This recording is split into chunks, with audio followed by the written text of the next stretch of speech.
Kitab Ibrani pasal 1, Allah berfirman dengan perantaraan anaknya. Setelah pada zaman dahulu Allah berulang kali dan dalam pelbagai cara berbicara kepada nenek moyang kita dengan perantaraan nabi-nabi. Maka pada zaman akhir ini Ia telah berbicara kepada kita dengan perantaraan anaknya yang telah Ia tetapkan sebagai yang berhak menerima segala yang ada. Oleh Dia Allah telah menjadikan alam semesta.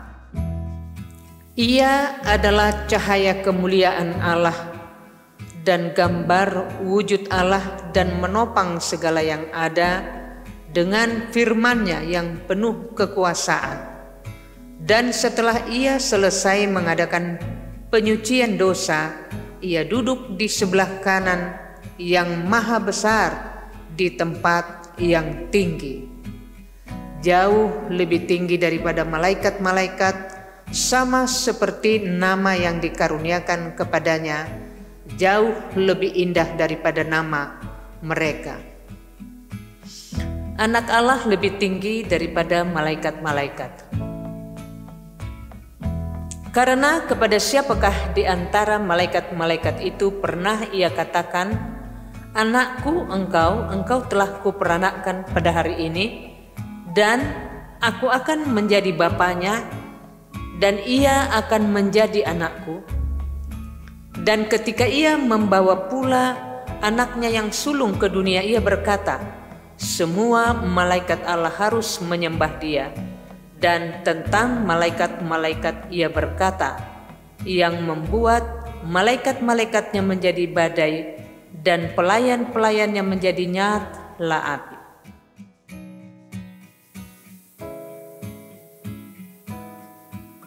Tetapi tentang anak Ia berkata, "Tahtamu ya Allah tetap untuk seterusnya dan selamanya, dan tongkat kerajaanmu adalah tongkat kebenaran. Engkau mencintai keadilan dan membenci kefasikan. Sebab itu Allahmu telah mengurapi engkau dengan minyak sebagai tanda kesukaan, melebihi teman-teman sekutumu. Dan pada mulanya ya Tuhan, Engkau telah meletakkan dasar bumi, dan langit adalah buatan tanganmu. Semuanya itu akan binasa, tetapi Engkau tetap ada, dan semuanya itu akan menjadi usang seperti pakaian. Seperti jubah akan Engkau gulungkan mereka, dan seperti persalinan mereka akan diubah. Tetapi Engkau tetap sama, dan tahun-tahunmu tidak berkesudahan.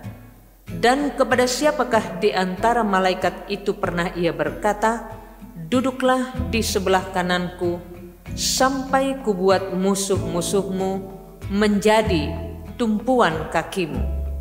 Bukankah mereka semua adalah roh-roh yang melayani, yang diutus untuk melayani mereka yang harus memperoleh keselamatan?" Pasal 2, keselamatan yang besar. Karena itu harus lebih teliti kita memperhatikan apa yang telah kita dengar, supaya kita jangan hanyut di bawah arus.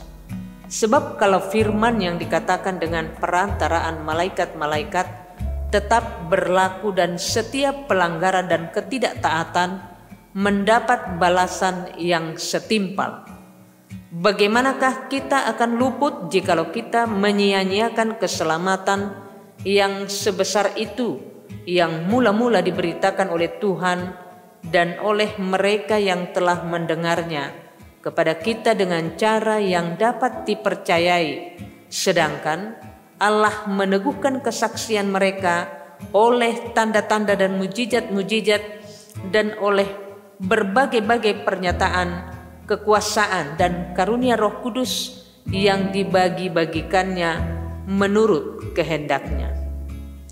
Yesus seketika lebih rendah daripada malaikat-malaikat. Sebab bukan kepada malaikat-malaikat telah Ia taklukkan dunia yang akan datang yang kita bicarakan ini, Ada orang yang pernah memberi kesaksian di dalam suatu nas, katanya, apakah manusia sehingga engkau mengingatnya, atau anak manusia sehingga engkau mengindahkannya? Namun engkau telah membuatnya untuk waktu yang singkat, sedikit lebih rendah daripada malaikat-malaikat, dan telah memahkotainya dengan kemuliaan dan hormat. Segala sesuatu telah engkau taklukkan di bawah kakinya. Sebab dalam menaklukkan segala sesuatu kepadanya, tidak ada suatu pun yang ia kecualikan yang tidak takluk kepadanya. Tetapi sekarang ini belum kita lihat bahwa segala sesuatu telah ditaklukkan kepadanya. Tetapi dia yang untuk waktu yang singkat dibuat sedikit lebih rendah daripada malaikat-malaikat, yaitu Yesus, kita lihat, yang oleh karena penderitaan maut dimahkotai dengan kemuliaan dan hormat, supaya oleh kasih karunia Allah ia mengalami maut bagi semua manusia. Sebab memang sesuai dengan keadaan Allah yang baginya dan olehnya segala sesuatu dijadikan, yaitu Allah yang membawa banyak orang kepada kemuliaan, juga menyempurnakan Yesus yang memimpin mereka kepada keselamatan dengan penderitaan. Sebab ia yang menguduskan dan mereka yang dikuduskan, mereka semua berasal dari satu. Itulah sebabnya ia tidak malu menyebut mereka saudara. Katanya, aku akan memberitakan namamu kepada saudara-saudaraku dan memuji-muji engkau di tengah-tengah jemaat. Dan lagi, aku akan menaruh kepercayaan kepadanya. Dan lagi, sesungguhnya inilah aku dan anak-anak yang telah diberikan Allah kepadaku. Karena anak-anak itu adalah anak-anak dari darah dan daging, maka ia juga menjadi sama dengan mereka dan mendapat bagian dalam keadaan mereka, supaya oleh kematiannya ia memusnahkan dia, yaitu iblis yang berkuasa atas maut. Dan supaya dengan jalan demikian ia membebaskan mereka yang seumur hidupnya berada dalam perhambaan oleh karena takutnya kepada maut. Sebab sesungguhnya bukan malaikat-malaikat yang ia kasihani, tetapi keturunan Abraham yang ia kasihani. Itulah sebabnya maka dalam segala hal ia harus disamakan dengan saudara-saudaranya, supaya ia menjadi imam besar yang menaruh belas kasihan dan yang setia kepada Allah untuk mendamaikan dosa seluruh bangsa. Sebab oleh karena ia sendiri telah menderita karena pencobaan, maka ia dapat menolong mereka yang dicobai. Pasal 3, Yesus lebih tinggi dari Musa. Sebab itu, hai saudara-saudara yang kudus, yang mendapat bagian dalam panggilan surgawi, pandanglah kepada rasul dan imam besar yang kita akui, yaitu Yesus, yang setia kepada Dia yang telah menetapkannya, sebagaimana Musa pun setia dalam segenap rumahnya. Sebab ia dipandang layak mendapat kemuliaan lebih besar daripada Musa, sama seperti ahli bangunan lebih dihormati daripada rumah yang dibangunnya. Sebab setiap rumah dibangun oleh seorang ahli bangunan, tetapi ahli bangunan segala sesuatu ialah Allah. Dan Musa memang setia dalam segenap rumah Allah sebagai pelayan untuk memberi kesaksian tentang apa yang akan diberitakan kemudian. Tetapi Kristus setia sebagai anak yang mengepalai rumahnya, dan rumahnya ialah kita, jika kita sampai kepada akhirnya teguh berpegang pada kepercayaan dan pengharapan yang kita megahkan. Binasa karena murtad. Sebab itu seperti yang dikatakan Roh Kudus, pada hari ini jika kamu mendengar suaranya, janganlah keraskan hatimu seperti dalam kegeraman pada waktu pencobaan di padang gurun, di mana nenek moyangmu mencobai aku dengan jalan menguji aku, sekalipun mereka melihat perbuatan-perbuatanku 40 tahun lamanya. Itulah sebabnya aku murka kepada angkatan itu dan berkata, selalu mereka sesat hati dan mereka tidak mengenal jalanku. Sehingga aku bersumpah dalam murkaku, mereka takkan masuk ke tempat perhentianku. Waspadalah hai saudara-saudara, supaya di antara kamu jangan terdapat seorang yang hatinya jahat dan yang tidak percaya oleh karena ia murtad dari Allah yang hidup. Tetapi nasihatilah seorang akan yang lain setiap hari, selama masih dapat dikatakan hari ini, supaya jangan ada di antara kamu yang menjadi tegar hatinya karena tipu daya dosa. Karena kita telah beroleh bagian di dalam Kristus, asal saja kita teguh berpegang sampai kepada akhirnya pada keyakinan iman kita yang semula. Tetapi apabila pernah dikatakan pada hari ini, jika kamu mendengar suaranya, janganlah keraskan hatimu seperti dalam kegeraman. Siapakah mereka yang membangkitkan amarah Allah, sekalipun mereka mendengar suaranya? Bukankah mereka semua yang keluar dari Mesir di bawah pimpinan Musa? Dan siapakah yang ia murkai 40 tahun lamanya? Bukankah mereka yang berbuat dosa dan yang mayatnya bergelimpangan di padang gurun? Dan siapakah yang telah ia sumpahi bahwa mereka takkan masuk ke tempat perhentiannya? Bukankah mereka yang tidak taat? Demikianlah kita lihat bahwa mereka tidak dapat masuk oleh karena ketidakpercayaan mereka. Pasal 4, hari perhentian yang disediakan Allah. Sebab itu baiklah kita waspada, supaya jangan ada seorang di antara kamu yang dianggap ketinggalan, sekalipun janji akan masuk ke dalam perhentiannya masih berlaku. Karena kepada kita diberitakan juga kabar kesukaan, sama seperti kepada mereka, tetapi firman pemberitaan itu tidak berguna bagi mereka, karena tidak bertumbuh bersama-sama oleh iman dengan mereka yang mendengarnya. Sebab kita yang beriman akan masuk ke tempat perhentian seperti yang ia katakan, sehingga aku bersumpah dalam murkaku, mereka takkan masuk ke tempat perhentianku, sekalipun pekerjaannya sudah selesai sejak dunia dijadikan. Sebab tentang hari ketujuh pernah dikatakan di dalam suatu nas, dan Allah berhenti pada hari ketujuh dari segala pekerjaannya. Dan dalam nas itu kita baca, mereka takkan masuk ke tempat perhentianku.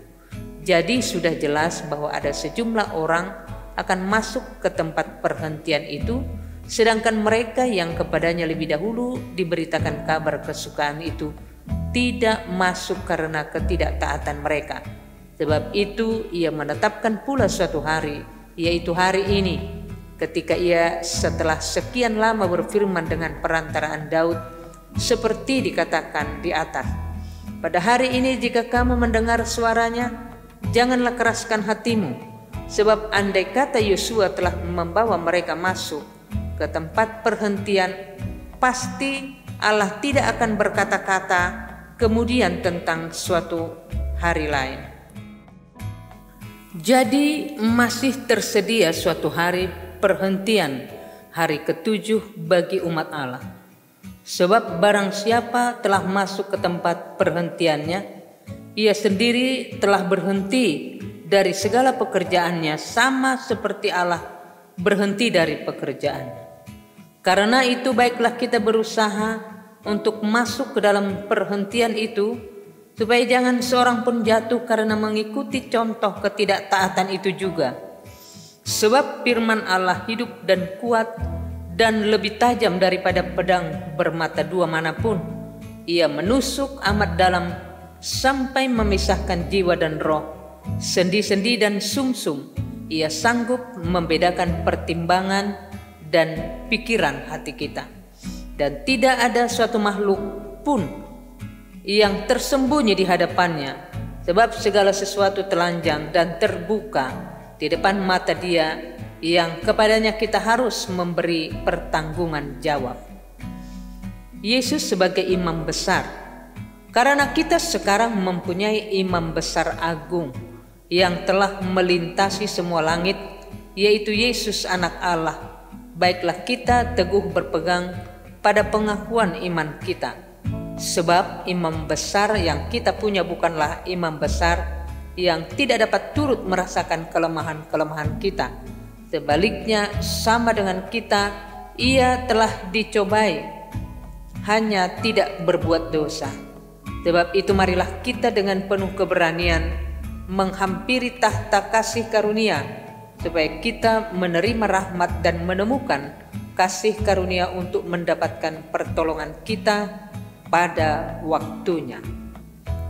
Pasal 5. Sebab setiap imam besar yang dipilih dari antara manusia ditetapkan bagi manusia dalam hubungan mereka dengan Allah, supaya ia mempersembahkan persembahan dan korban karena dosa. Ia harus dapat mengerti orang-orang yang jahil dan orang-orang yang sesat, karena ia sendiri penuh dengan kelemahan yang mengharuskannya untuk mempersembahkan korban karena dosa, bukan saja bagi umat tetapi juga bagi dirinya sendiri. Dan tidak seorang pun yang mengambil kehormatan itu bagi dirinya sendiri, tetapi dipanggil untuk itu oleh Allah, seperti yang telah terjadi dengan Harun. Demikian pula Kristus tidak memuliakan dirinya sendiri dengan menjadi imam besar, tetapi dimuliakan oleh Dia yang berfirman kepadanya, "Anakku engkau telah kuperanakkan pada hari ini." Sebagaimana firman-Nya dalam suatu nas lain, "Engkau adalah imam untuk selama-lamanya menurut peraturan Melkisedek." Dalam hidupnya sebagai manusia, ia telah mempersembahkan doa dan permohonan dengan ratap tangis dan keluhan kepada Dia yang sanggup menyelamatkannya dari maut, dan karena kesalehannya ia telah didengarkan. Dan sekalipun ia adalah anak, ia telah belajar menjadi taat dari apa yang telah dideritanya, dan sesudah ia mencapai kesempurnaannya, ia menjadi pokok keselamatan yang abadi bagi semua orang yang taat kepadanya. Dan ia dipanggil menjadi imam besar oleh Allah menurut peraturan Melkisedek. Peringatan supaya jangan murtad. Tentang hal itu banyak yang harus kami katakan, tetapi yang sukar untuk dijelaskan karena kamu telah lamban dalam hal mendengarkan. Sebab sekalipun ditinjau dari sudut waktu, sudah seharusnya menjadi pengajar, kamu masih perlu lagi diajarkan asas-asas pokok dari penyataan Allah, dan kamu masih memerlukan susu, bukan makanan keras. Sebab barang siapa masih memerlukan susu, ia tidak memahami ajaran tentang kebenaran, sebab ia adalah anak kecil. Tetapi makanan keras adalah untuk orang dewasa yang karena mempunyai panca indera yang terlatih untuk membedakan yang baik daripada yang jahat. Pasal 6. Sebab itu marilah kita tinggalkan asas-asas pertama dari ajaran tentang Kristus dan beralih kepada perkembangannya yang penuh. Janganlah kita meletakkan lagi dasar pertobatan dari perbuatan-perbuatan yang sia-sia dan dasar kepercayaan kepada Allah, yaitu ajaran tentang pelbagai pembaptisan, penumpangan tangan, kebangkitan orang mati, dan hukuman kekal. Dan itulah yang akan kita perbuat jika Allah mengizinkannya. Sebab mereka yang pernah diterangi hatinya, yang pernah mengecap karunia surgawi, dan yang pernah mendapat bagian dalam Roh Kudus, dan yang mengecap firman yang baik dari Allah, dan karunia-karunia dunia yang akan datang. Namun yang murtad lagi tidak mungkin dibaharui sekali lagi sedemikian sehingga mereka bertobat, sebab mereka menyalibkan lagi anak Allah bagi diri mereka dan menghinanya di muka umum. Sebab tanah yang mengisap air hujan yang sering turun ke atasnya dan yang menghasilkan tumbuh-tumbuhan yang berguna bagi mereka yang mengerjakannya menerima berkat dari Allah. Tetapi jikalau tanah itu menghasilkan semak duri dan rumput duri, tidaklah ia berguna dan sudah dekat pada kutuk yang berakhir dengan pembakaran. Berpegang teguh pada pengharapan.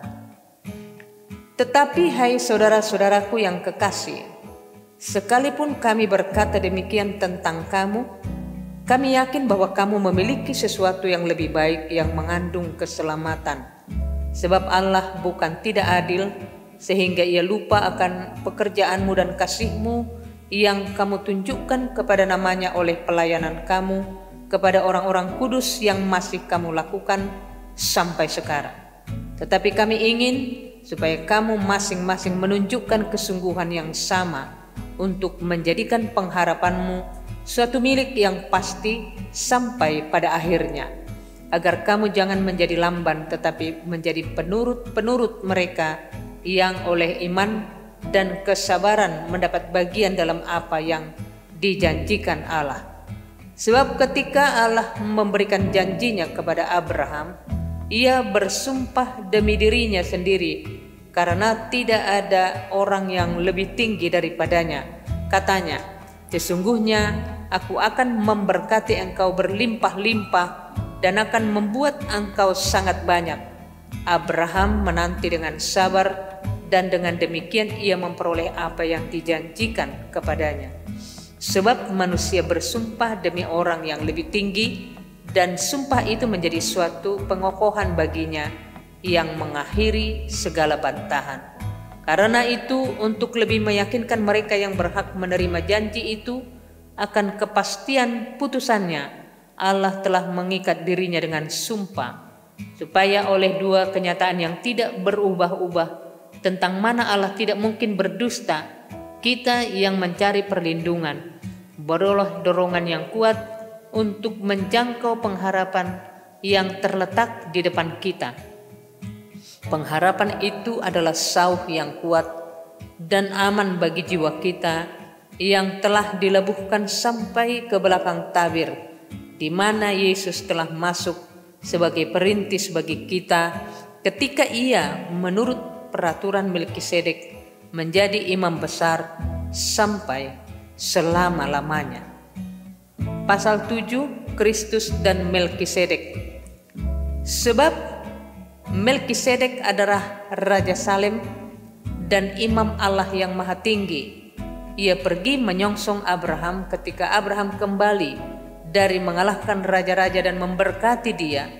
Kepadanya pun Abraham memberikan 1/10 dari semuanya. Menurut arti namanya Melkisedek adalah pertama-tama Raja Kebenaran dan juga Raja Salem, yaitu Raja Damai Sejahtera. Ia tidak berbapa, tidak beribu, tidak bersilsilah, harinya tidak berawal dan hidupnya tidak berkesudahan.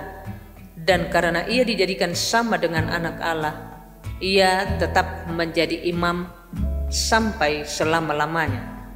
Camkanlah betapa besarnya orang itu yang kepadanya Abraham bapa leluhur kita memberikan 1/10 dari segala rampasan yang paling baik, dan mereka dari anak-anak Lewi yang menerima jabatan imam mendapat tugas menurut hukum Taurat untuk memungut persepuluhan dari umat Israel, yaitu dari saudara-saudara mereka, sekalipun mereka ini juga adalah keturunan Abraham. Tetapi Melkisedek yang bukan keturunan mereka memungut persepuluhan dari Abraham dan memberkati dia walaupun ia adalah pemilik janji. Memang tidak dapat disangkal bahwa yang lebih rendah diberkati oleh yang lebih tinggi, dan di sini manusia fana menerima persepuluhan, dan di sana ia yang tentang dia diberi kesaksian bahwa ia hidup. Maka dapatlah dikatakan bahwa dengan perantaraan Abraham dipungut juga persepuluhan dari Lewi yang berhak menerima persepuluhan, sebab ia masih berada dalam tubuh bapa leluhurnya ketika Melkisedek menyongsong bapa leluhurnya itu. Kristus adalah imam yang lebih tinggi daripada Harun. Karena itu andai kata oleh imamat Lewi telah tercapai kesempurnaan, sebab karena imamat itu umat Israel telah menerima Taurat, apakah sebabnya masih perlu seseorang lain ditetapkan menjadi imam besar menurut peraturan Melkisedek, dan yang tentang dia tidak dikatakan menurut peraturan Harun? Sebab jikalau imamat berubah dengan sendirinya, akan berubah pula hukum Taurat itu. Sebab ia yang dimaksudkan di sini termasuk suku lain. Dari suku ini tidak ada seorang pun yang pernah melayani di mezbah. Sebab telah diketahui semua orang bahwa Tuhan kita berasal dari suku Yehuda, dan mengenai suku itu Musa tidak pernah mengatakan suatu apapun tentang imam-imam. Dan hal itu jauh lebih nyata lagi jikalau ditetapkan seorang imam lain menurut cara Melkisedek, yang menjadi imam bukanlah berdasarkan peraturan-peraturan manusia, tetapi berdasarkan hidup yang tidak dapat binasa. Sebab tentang dia diberikan kesaksian, engkau adalah imam untuk selama-lamanya menurut peraturan Melkisedek. Memang suatu hukum yang dikeluarkan dahulu dibatalkan, kalau hukum itu tidak mempunyai kekuatan dan karena itu tidak berguna. Sebab hukum Taurat sama sekali tidak membawa kesempurnaan, tetapi sekarang ditimbulkan pengharapan yang lebih baik, yang mendekatkan kita kepada Allah. Dan sama seperti hal ini tidak terjadi tanpa sumpah. Memang mereka telah menjadi imam tanpa sumpah, tetapi ia dengan sumpah diucapkan oleh Dia yang berfirman kepadanya, Tuhan telah bersumpah dan ia tidak akan menyesal, engkau adalah imam untuk selama-lamanya. Demikian pula Yesus adalah jaminan dari suatu perjanjian yang lebih kuat, dan dalam jumlah yang besar mereka telah menjadi imam karena mereka dicegah oleh maut untuk tetap menjabat imam. Tetapi karena ia tetap selama-lamanya, imamatnya tidak dapat beralih kepada orang lain. Karena itu ia sanggup juga menyelamatkan dengan sempurna semua orang yang oleh Dia datang kepada Allah, sebab ia hidup senantiasa untuk menjadi pengantara mereka. Sebab imam besar yang demikianlah yang kita perlukan, yaitu yang saleh, tanpa salah, tanpa noda, yang terpisah dari orang-orang berdosa, dan lebih tinggi daripada tingkat-tingkat surga, yang tidak seperti imam-imam besar lain yang setiap hari harus mempersembahkan korban untuk dosanya sendiri, dan sesudah itu barulah untuk dosa umatnya. Sebab hal itu telah dilakukannya satu kali untuk selama-lamanya, karena ia mempersembahkan dirinya sendiri sebagai korban. Sebab hukum Taurat menetapkan orang-orang yang diliputi kelemahan menjadi imam besar, tetapi sumpah yang diucapkan kemudian daripada hukum Taurat menetapkan anak yang telah menjadi sempurna sampai selama-lamanya. Pasal 8, Imam Besar Perjanjian Baru. Inti segala yang kita bicarakan itu ialah kita mempunyai imam besar yang demikian, yang duduk di sebelah kanan tahta yang maha besar di sorga, dan yang melayani ibadah di tempat kudus, yaitu di dalam kemah sejati yang didirikan oleh Tuhan dan bukan oleh manusia. Sebab setiap imam besar ditetapkan untuk mempersembahkan korban dan persembahan, dan karena itu Yesus perlu mempunyai sesuatu untuk dipersembahkan. Sekiranya ia di bumi ini, ia sama sekali tidak akan menjadi imam, karena di sini telah ada orang-orang yang mempersembahkan persembahan menurut hukum Taurat. Pelayanan mereka adalah gambaran dan bayangan dari apa yang ada di sorga, sama seperti yang diberitahukan kepada Musa ketika ia hendak mendirikan kemah. Ingatlah, demikian firman-Nya, bahwa engkau membuat semuanya itu menurut contoh yang telah ditunjukkan kepadamu di atas gunung itu.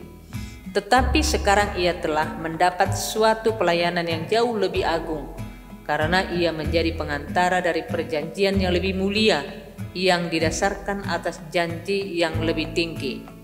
Sebab sekiranya perjanjian yang pertama itu tidak bercacat, tidak akan dicari lagi tempat untuk yang kedua. Sebab ia menegur mereka ketika ia berkata, "Sesungguhnya akan datang waktunya, demikianlah firman Tuhan. Aku akan mengadakan perjanjian baru dengan kaum Israel dan dengan kaum Yehuda, bukan seperti perjanjian yang telah kuadakan dengan nenek moyang mereka pada waktu aku memegang tangan mereka untuk membawa mereka keluar dari tanah Mesir, sebab mereka tidak setia kepada perjanjianku dan aku menolak mereka, demikian firman Tuhan. Maka inilah perjanjian yang kuadakan dengan kaum Israel sesudah waktu itu, demikianlah firman Tuhan. Aku akan menaruh hukumku dalam akal budi mereka dan menuliskannya dalam hati mereka, maka aku akan menjadi Allah mereka dan mereka akan menjadi umatku, dan mereka tidak akan mengajar lagi sesama warganya atau sesama saudaranya dengan mengatakan, kenallah Tuhan, sebab mereka semua besar kecil akan mengenal aku. Sebab aku akan menaruh belas kasihan terhadap kesalahan mereka dan tidak lagi mengingat dosa-dosa mereka. Oleh karena ia berkata-kata tentang perjanjian yang baru, ia menyatakan yang pertama sebagai perjanjian yang telah menjadi tua, dan apa yang telah menjadi tua dan usang telah dekat kepada kemusnahannya. Pasal 9, tempat kudus di bumi dan di sorga.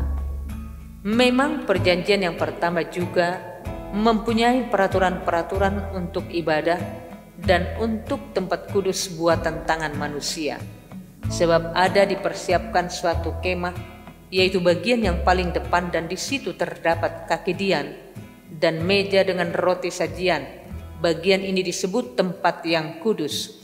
Di belakang tirai yang kedua terdapat suatu kemah lagi yang disebut tempat yang maha kudus. Di situ terdapat mezbah pembakaran ukupan dari emas dan tabut perjanjian yang seluruhnya disalut dengan emas. Di dalam tabut perjanjian itu tersimpan buli-buli emas berisi manna, tongkat Harun yang pernah bertunas, dan loh-loh batu yang bertuliskan perjanjian. Dan di atasnya kedua keruk kemuliaan yang menaungi tutup pendamaian. Tetapi hal ini tidak dapat kita bicarakan sekarang secara terperinci. Demikianlah caranya tempat yang kudus itu diatur. Maka imam-imam senantiasa masuk ke dalam kemah yang paling depan itu untuk melakukan ibadah mereka. Tetapi ke dalam kemah yang kedua hanya imam besar saja yang masuk sekali setahun, dan harus dengan darah yang ia persembahkan karena dirinya sendiri dan karena pelanggaran-pelanggaran yang dibuat oleh umatnya dengan tidak sadar. Dengan ini Roh Kudus menyatakan bahwa jalan ke tempat yang kudus itu belum terbuka selama kemah yang pertama itu masih ada. Itu adalah kiasan masa sekarang. Sesuai dengan itu dipersembahkan korban dan persembahan yang tidak dapat menyempurnakan mereka yang mempersembahkannya menurut hati nurani mereka. Karena semuanya itu di samping makanan, minuman, dan berbagai macam pembasuhan hanyalah peraturan-peraturan untuk hidup insani yang hanya berlaku sampai tibanya waktu pembaharuan. Kristus adalah pengantara dari perjanjian yang baru. Tetapi Kristus telah datang sebagai imam besar untuk hal-hal yang baik yang akan datang. Ia telah melintasi kemah yang lebih besar dan yang lebih sempurna, yang bukan dibuat oleh tangan manusia, artinya yang tidak termasuk ciptaan ini. Dan ia telah masuk satu kali untuk selama-lamanya ke dalam tempat yang kudus, bukan dengan membawa darah domba jantan dan darah anak lembu, tetapi dengan membawa darahnya sendiri dan dengan itu ia telah mendapat kelepasan yang kekal. Sebab jika darah domba jantan dan darah lembu jantan dan percikan abu lembu muda menguduskan mereka yang najis sehingga mereka disucikan secara lahiriah, betapa lebihnya darah Kristus yang oleh Roh yang kekal telah mempersembahkan dirinya sendiri kepada Allah sebagai persembahan yang tak bercacat, akan menyucikan hati nurani kita dari perbuatan-perbuatan yang sia-sia, supaya kita dapat beribadah kepada Allah yang hidup. Karena itu ia adalah pengantara dari suatu perjanjian yang baru, supaya mereka yang telah terpanggil dapat menerima bagian kekal yang dijanjikan, sebab ia telah mati untuk menebus pelanggaran-pelanggaran yang telah dilakukan selama perjanjian yang pertama. Sebab di mana ada wasiat, di situ harus diberitahukan tentang kematian pembuat wasiat itu. Karena suatu wasiat barulah sah kalau pembuat wasiat itu telah mati, sebab ia tidak berlaku selama pembuat wasiat itu masih hidup. Itulah sebabnya maka perjanjian yang pertama tidak disahkan tanpa darah. Sebab sesudah Musa memberitahukan semua perintah hukum Taurat kepada seluruh umat, ia mengambil darah anak lembu dan darah domba jantan serta air dan bulu merah dan hisop, lalu memerciki kitab itu sendiri dan seluruh umat, sambil berkata, inilah darah perjanjian yang ditetapkan Allah bagi kamu, dan juga kemah dan semua alat untuk ibadah dipercikinya secara demikian dengan darah. Dan hampir segala sesuatu disucikan menurut hukum Taurat dengan darah, dan tanpa penumpahan darah tidak ada pengampunan. Jadi segala sesuatu yang melambangkan apa yang ada di surga haruslah ditahirkan secara demikian, tetapi benda-benda surgawi sendiri oleh persembahan-persembahan yang lebih baik daripada itu. Sebab Kristus bukan masuk ke dalam tempat kudus buatan tangan manusia yang hanya merupakan gambaran saja dari yang sebenarnya, tetapi ke dalam surga sendiri untuk menghadap hadirat Allah guna kepentingan kita.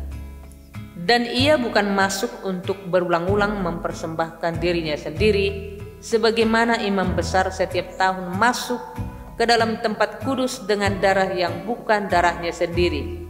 Sebab jika demikian ia harus berulang-ulang menderita sejak dunia ini dijadikan, tetapi sekarang ia hanya satu kali saja menyatakan dirinya pada zaman akhir untuk menghapuskan dosa oleh korbannya, dan sama seperti manusia ditetapkan untuk mati hanya satu kali saja, dan sesudah itu dihakimi.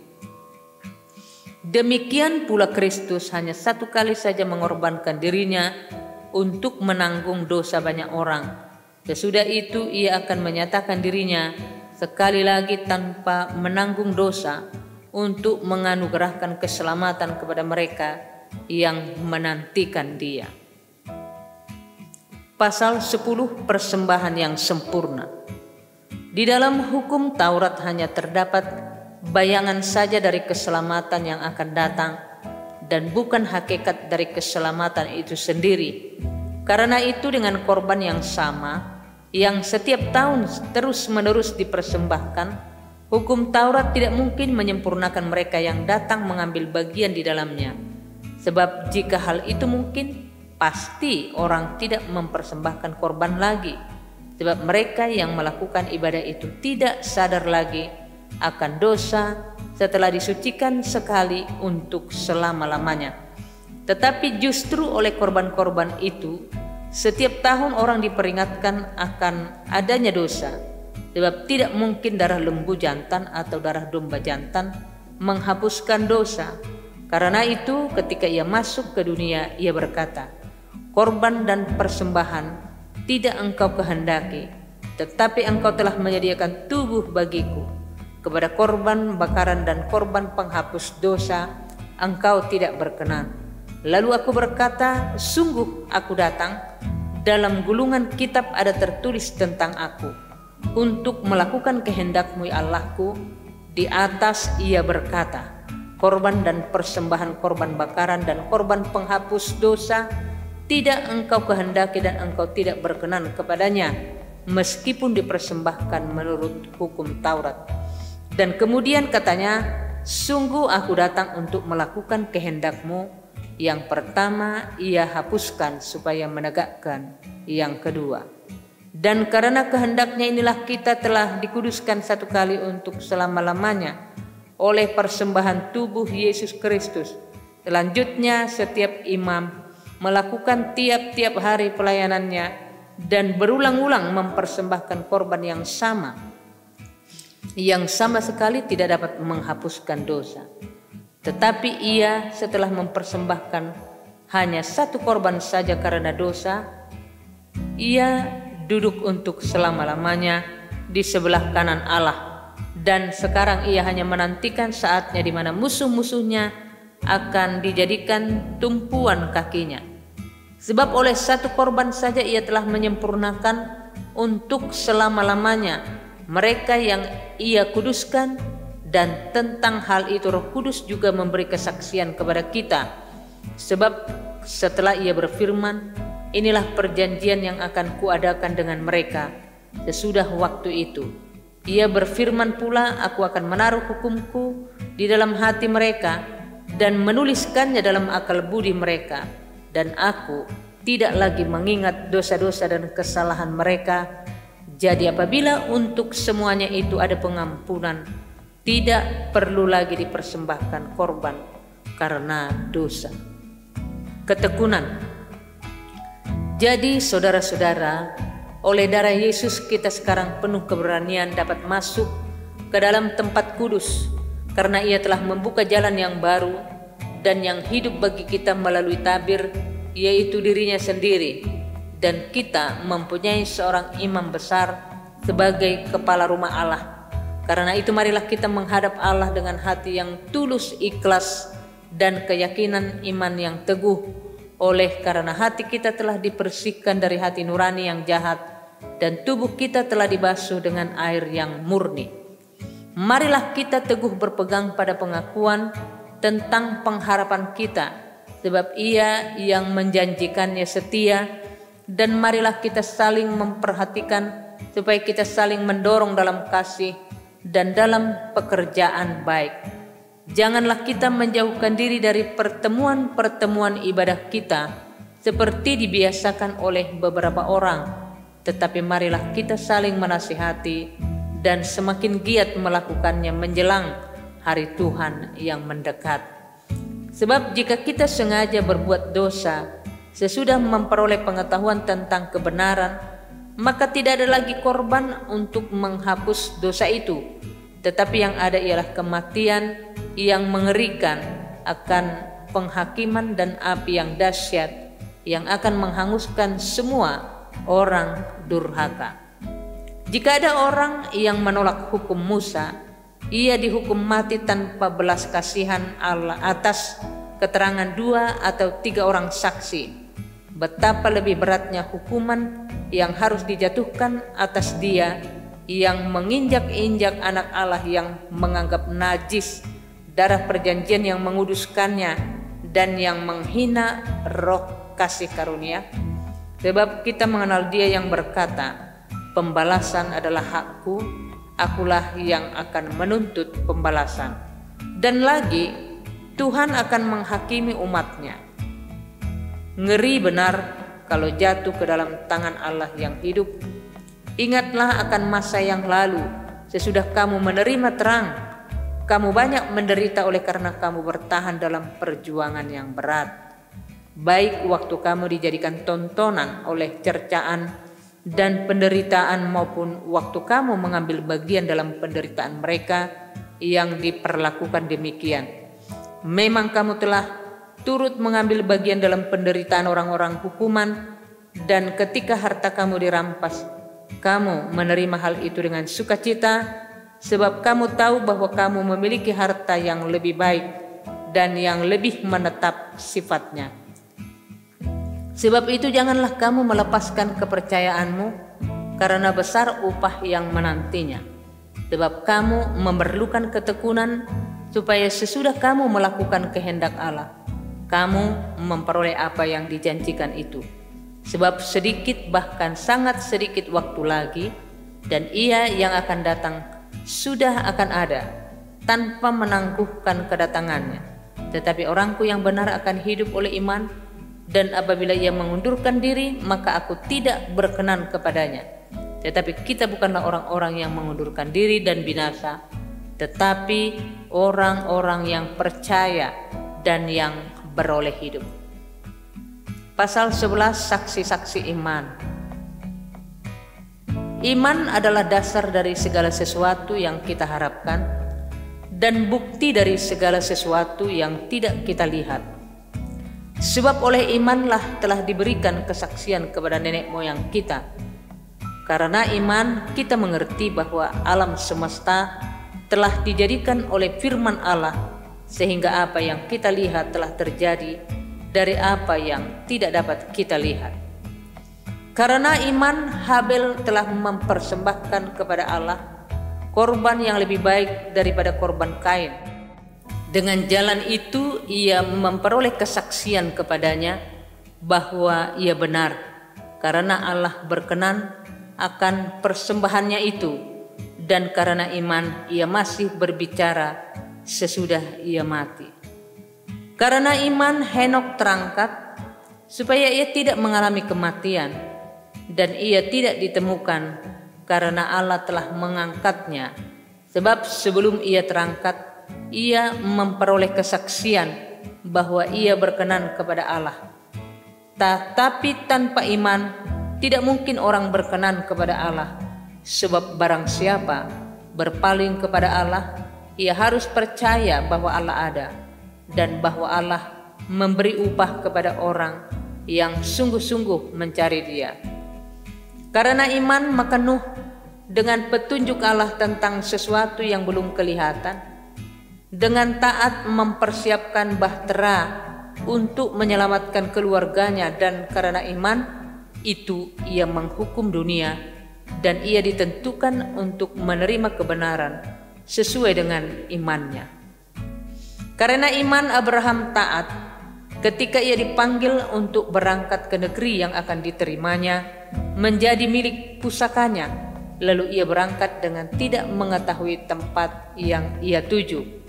Karena iman ia diam di tanah yang dijanjikan itu, seolah-olah di suatu tanah asing, dan di situ ia tinggal di kemah dengan Ishak dan Yakub yang turut menjadi ahli waris janji yang satu itu.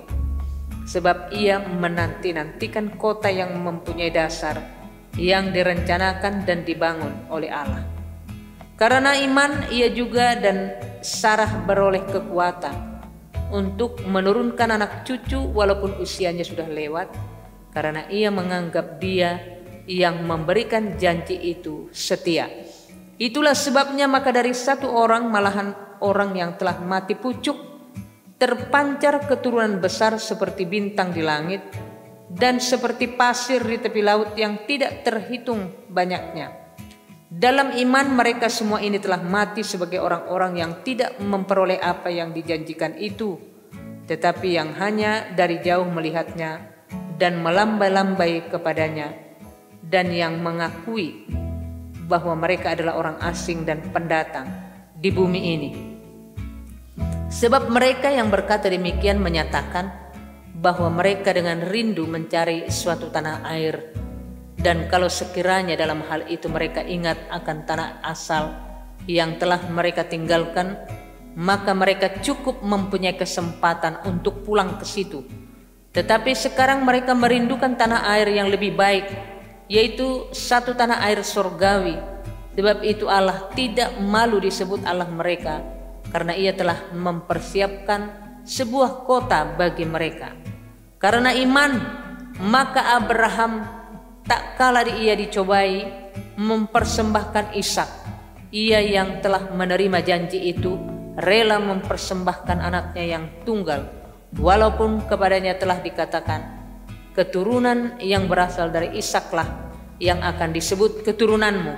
Karena ia berpikir bahwa Allah berkuasa membangkitkan orang-orang sekalipun dari antara orang mati, dan dari sana ia seakan-akan telah menerimanya kembali. Karena iman maka Ishak sambil memandang jauh ke depan memberikan berkatnya kepada Yakub dan Esau. Karena iman maka Yakub ketika hampir waktunya akan mati memberikan kedua anak Yusuf, lalu menyembah sambil bersandar kepala tongkatnya. Karena iman maka Yusuf menjelang matinya memberitakan tentang keluarnya orang-orang Israel dan memberi pesan tentang tulang belulangnya. Karena iman maka Musa setelah ia lahir disembunyikan selama 3 bulan oleh orang tuanya karena mereka melihat bahwa anak itu elok rupanya dan mereka tidak takut akan perintah raja. Karena iman maka Musa setelah dewasa menolak disebut anak putri Firaun karena ia lebih suka menderita sengsara dengan umat Allah daripada untuk sementara menikmati kesenangan dari dosa. Ia menganggap penghinaan karena Kristus sebagai kekayaan yang lebih besar daripada semua harta Mesir, sebab pandangannya ia arahkan kepada upah. Karena iman maka ia telah meninggalkan Mesir dengan tidak takut akan murka raja. Ia bertahan sampai seperti ia melihat apa yang tidak kelihatan. Karena iman maka ia mengadakan Paskah dan pemercikan darah supaya pembinasa anak-anak sulung jangan menyentuh mereka. Karena iman maka mereka telah melintasi Laut Merah sama seperti melintasi tanah kering, sedangkan orang-orang Mesir tenggelam ketika mereka mencobanya juga. Karena iman maka runtuhlah tembok-tembok Yeriko setelah kota itu dikelilingi 7 hari lamanya. Karena iman maka Rahab perempuan suldan itu tidak turut binasa bersama-sama dengan orang-orang durhaka karena ia telah menyambut pengintai-pengintai itu dengan baik. Dan apakah lagi yang harus aku sebut? Sebab aku akan kekurangan waktu apabila aku hendak menceritakan tentang Gideon, Barak, Simson, Yefta, Daud dan Samuel dan para nabi yang karena iman telah menaklukkan kerajaan-kerajaan, mengamalkan kebenaran, memperoleh apa yang dijanjikan, menutup mulut singa-singa, memadamkan api yang dahsyat. Mereka telah luput dari mata pedang, telah beroleh kekuatan dalam kelemahan, telah menjadi kuat dalam peperangan, dan telah memukul mundur pasukan-pasukan tentara asing. Ibu-ibu telah menerima kembali orang-orangnya yang telah mati, sebab dibangkitkan, tetapi orang-orang lain membiarkan dirinya disiksa dan tidak mau menerima pembebasan, supaya mereka beroleh kebangkitan yang lebih baik. Ada pula yang diejek dan didera, bahkan yang dibelenggu dan dipenjarakan. Mereka dilempari, digergaji, dibunuh dengan pedang. Mereka mengembara dengan berpakaian kulit domba dan kulit kambing sambil menderita kekurangan, kesesakan dan siksaan. Dunia ini tidak layak bagi mereka. Mereka mengembara di padang gurun dan di pegunungan, dalam gua-gua dan celah-celah gunung. Dan mereka semua tidak memperoleh apa yang dijanjikan itu, sekalipun iman mereka telah memberikan kepada mereka suatu kesaksian yang baik.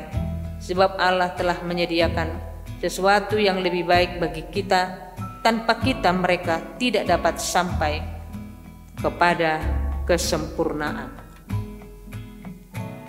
Pasal 12, nasihat supaya bertekun dalam iman.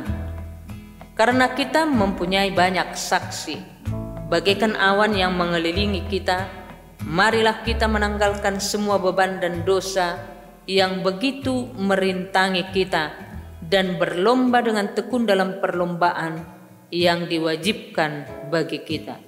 Marilah kita melakukannya dengan mata yang tertuju kepada Yesus, yang memimpin kita dalam iman dan yang membawa iman kita itu kepada kesempurnaan, yang dengan mengabaikan kehinaan tekun memikul salib, ganti sukacita yang disediakan bagi Dia yang sekarang duduk di sebelah kanan tahta Allah. Ingatlah selalu akan Dia yang tekun menanggung bantahan yang sehebat itu terhadap dirinya dari pihak orang-orang berdosa, supaya jangan kamu menjadi lemah dan putus asa. Dalam pergumulan kamu melawan dosa kamu, belum sampai mencucurkan darah, dan sudah lupakah kamu akan nasihat yang berbicara kepada kamu seperti kepada anak-anak? Hai anakku, janganlah anggap enteng didikan Tuhan, dan janganlah putus asa apabila engkau diperingatkannya, karena Tuhan menghajar orang yang dikasihinya, dan ia menyesah orang yang diakuinya sebagai anak. Jika kamu harus menanggung ganjaran, Allah memperlakukan kamu seperti anak. Di manakah terdapat anak yang tidak dihajar oleh ayahnya? Tetapi jikalau kamu bebas dari ganjaran yang harus diderita setiap orang, maka kamu bukanlah anak, tetapi anak-anak gampang. Selanjutnya dari ayah kita yang sebenarnya kita beroleh ganjaran, dan mereka kita hormati. Kalau demikian, bukankah kita harus lebih taat kepada Bapa segala roh, supaya kita boleh hidup? Sebab mereka mendidik kita dalam waktu yang pendek sesuai dengan apa yang mereka anggap baik, tetapi Dia menghajar kita untuk kebaikan kita, supaya kita beroleh bagian dalam kekudusannya. Memang tiap-tiap ganjaran pada waktu ia diberikan tidak mendatangkan sukacita, tetapi duka cita. Tetapi kemudian ia menghasilkan buah kebenaran yang memberikan damai kepada mereka yang dilatih olehnya. Sebab itu kuatkanlah tangan yang lemah dan lutut yang goyah, dan luruskanlah jalan bagi kakimu, sehingga yang pincang jangan terpelecok, tetapi menjadi sembuh. Berusahalah hidup damai dengan semua orang, dan kejarlah kekudusan, sebab tanpa kekudusan tidak seorang pun akan melihat Tuhan. Jagalah supaya jangan ada seorang pun menjauhkan diri dari kasih karunia Allah, agar jangan tumbuh akar yang pahit, yang menimbulkan kerusuhan dan yang mencemarkan banyak orang. Janganlah ada orang yang menjadi cabul atau yang mempunyai nafsu yang rendah seperti Esau, yang menjual hak kesulungannya untuk sepiring makanan. Sebab kamu tahu bahwa kemudian ketika ia hendak menerima berkat itu, ia ditolak, sebab ia tidak beroleh kesempatan untuk memperbaiki kesalahannya, sekalipun ia mencarinya dengan mencucurkan air mata. Tanggung jawab yang berat. Sebab kamu tidak datang kepada gunung yang dapat disentuh, dan api yang menyala-nyala, kepada kekelaman, kegelapan, dan angin badai, kepada bunyi sangkakala dan bunyi suara yang membuat mereka yang mendengarnya memohon, supaya jangan lagi berbicara kepada mereka. Sebab mereka tidak tahan mendengar perintah ini. Bahkan jika binatang pun yang menyentuh gunung, ia harus dilempari dengan batu. Dan sangat mengerikan pemandangan itu, sehingga Musa berkata, "Aku sangat ketakutan dan sangat gemetar."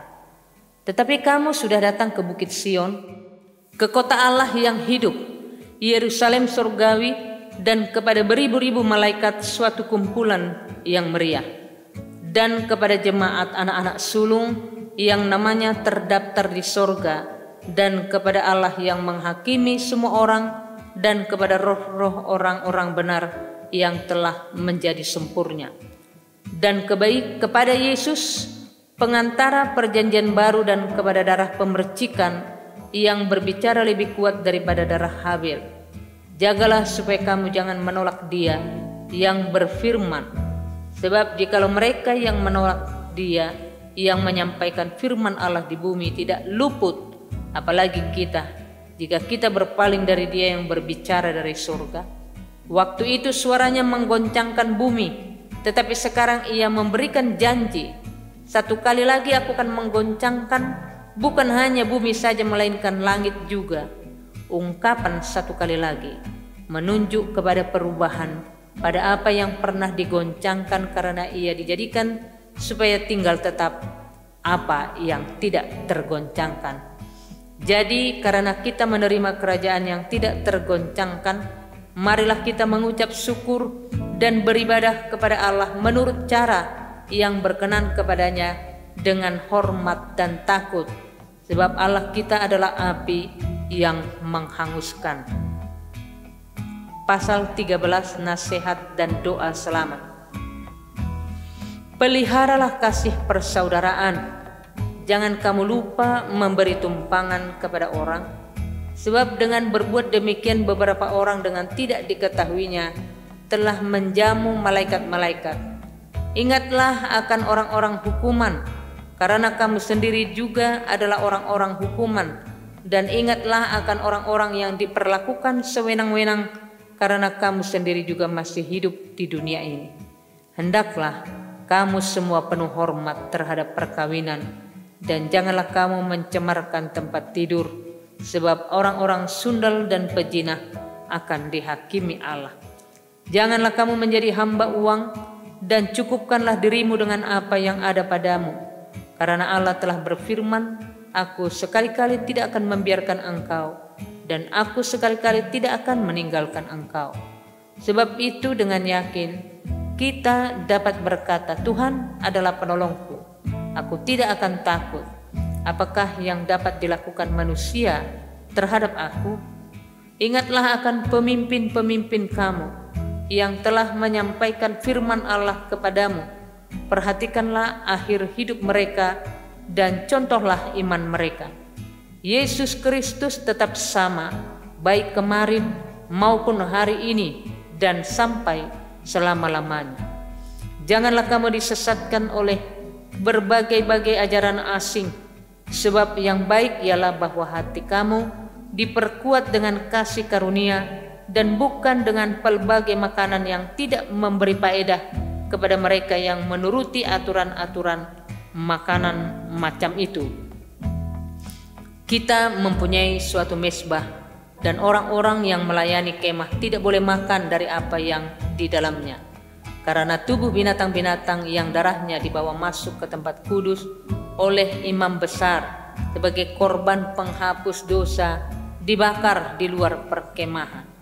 Itu jugalah sebabnya Yesus telah menderita di luar pintu gerbang untuk menguduskan umatnya dengan darahnya sendiri. Karena itu marilah kita pergi kepadanya di luar perkemahan dan menanggung kehinaannya. Sebab di sini kita tidak mempunyai tempat tinggal yang tetap. Kita mencari kota yang akan datang. Sebab itu marilah kita oleh Dia senantiasa mempersembahkan korban syukur kepada Allah, yaitu ucapan bibir yang memuliakan namanya. Dan janganlah kamu lupa berbuat baik dan memberi bantuan, sebab korban-korban yang demikianlah yang berkenan kepada Allah. Taatilah pemimpin-pemimpinmu dan tunduklah kepada mereka, sebab mereka berjaga-jaga atas jiwamu sebagai orang yang harus bertanggung jawab atasnya. Dengan jalan itu mereka akan melakukannya dengan gembira, bukan dengan keluh kesah, sebab hal itu tidak akan membawa keuntungan. Berdoalah terus untuk kami, sebab kami yakin bahwa hati nurani kami adalah baik, karena di dalam segala hal kami menginginkan sesuatu hidup yang baik. Dan secara khusus aku menasihatkan kamu agar kamu melakukannya, supaya aku lebih lekas dikembalikan kepada kamu. Maka Allah damai sejahtera yang oleh darah perjanjian yang kekal telah membawa kembali dari antara orang mati Gembala Agung segala domba, yaitu Yesus Tuhan kita. Kiranya memperlengkapi kamu dengan segala yang baik untuk melakukan kehendaknya dan mengerjakan di dalam kita apa yang berkenan kepadanya oleh Yesus Kristus. Bagi Dialah kemuliaan sampai selama-lamanya. Amin. Dan aku menasihatkan kamu, saudara-saudara, supaya kata-kata nasihat ini kamu sambut dengan rela hati, sekalipun pendek saja suratku ini kepada kamu. Ketahuilah bahwa Timotius, saudara kita, telah berangkat. Segera sesudah ia datang, aku akan mengunjungi kamu bersama-sama dengan dia. Sampaikanlah salam kepada semua pemimpin kamu dan semua orang kudus. Terimalah salam dari saudara-saudara di Italia. Kasih karunia menyertai kamu sekalian.